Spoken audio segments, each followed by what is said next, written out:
আসসালামু আলাইকুম। আমি মম হালিমা। সবাই কেমন আছেন? আলহামদুলিল্লাহ, আমরাও ভালো আছি। আজকে হচ্ছে শুক্রবার। ফজরের নামাজ পড়ে কিছুক্ষণ ঘুমিয়েছিলাম।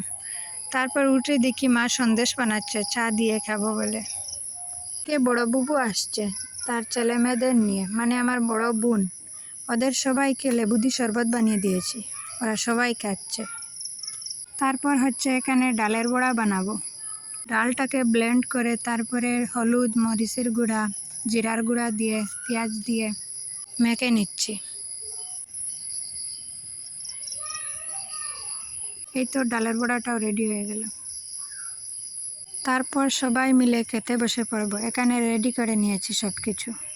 রান্না করা হয়েছিল মুরগের মাংস ভুনা, ফরাসের বিচি, ডালের বড়া আর একটা আলু দিয়ে বেগুন দিয়ে ভাজা।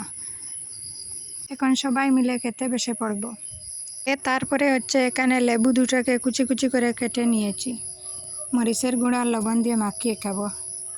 লেবু, মরিচ, লবণ দিয়ে আমার বোনজি এখানে সুন্দর করে মেখে নিচ্ছে বাটি আর একটা প্লেট দিয়ে। এই জিনিসটা দেখে তো বাচ্চারা লোভ সামলাতে পারছে না, কখন খাবে, সবাই অপেক্ষা করে আছে। তো আজকের ভিডিওটা এখানে শেষ করলাম। ভালো লাগলে একটা লাইক করবেন, আর এরকম ভিডিও দেখতে চাইলে আমার চ্যানেলটাকে সাবস্ক্রাইব করে রাখতে পারেন। আল্লাহ হাফিজ, আসসালামু আলাইকুম।